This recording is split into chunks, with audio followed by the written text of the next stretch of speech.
رسالت مآب صلی اللہ علیہ وآلہ وسلم نے ارشاد فرمایا کہ انبیاء کرام کے ناموں کے نام پر اپنے نام رکھو، اور اللہ تبارک و تعالیٰ کو سب سے مرغوب اور پسندیدہ نام عبداللہ اور عبد الرحمن ہیں۔ اور پھر فرمایا کہ دو سچے نام حارث اور حمام ہیں، اور پھر آپ نے فرمایا کہ دو برے نام حرب اور مرہ ہیں۔ نبی اکرم صلی اللہ علیہ وآلہ وسلم کی تعلیمات سے ظاہر ہوتا ہے کہ آپ صلی اللہ علیہ وآلہ وسلم اچھے ناموں کو پسند کرتے، اور جب کسی کا کوئی غلط نام یا برا نام ہوتا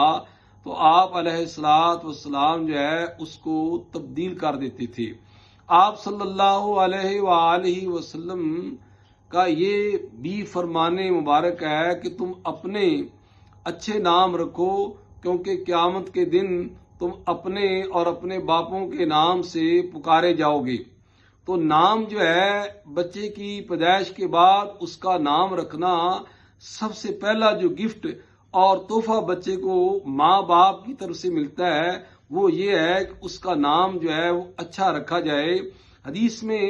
جو دو نام بیان کیے گئے ہیں عبداللہ اور عبد الرحمن، یہ اللہ تبارک و تعالیٰ کو اس لیے مرغوب اور پسندیدہ ہیں کہ اس میں عبودیت کا اظہار پایا جاتا ہے۔ اور جو آپ صلی اللہ علیہ وآلہ وسلم نے ارشاد فرمایا کہ دو سچے نام حارث اور حمام ہیں، تو ان کا مطلب جو ہے میننگ مفہوم بہت اعلیٰ ہے کہ حارث کا مطلب ہے کمائی کرنے والا، اور ایک لحاظ سے جو اگر مسلمان ہے مومن ہے اس کا نام حارث ہے تو دنیا اور آخرت میں نیک کمائی کرنے والا ہے۔ اور حمام کا مطلب ہے قصد و ارادہ کرنے والا، یعنی اس کا ارادہ ہمیشہ نیکیوں کا بھلائیوں کا ارادہ ہوگا۔ اس طرح دو نام جو ہیں عرب میں معروف تھے، حرب اور مرہ۔ حرب کے معنی لڑائی، جنگ و جدال، اور مرہ کے معنی ہے جھگڑالو۔ ایسے نام نبی مکرم صلی اللہ علیہ وآلہ وسلم نے منع فرمائے، اور اس طرح آپ صلی اللہ علیہ وآلہ وسلم کے نام نامی اسم گرامی پر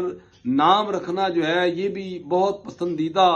اور بہت ہی بہتر بلکہ مستحسن ہے۔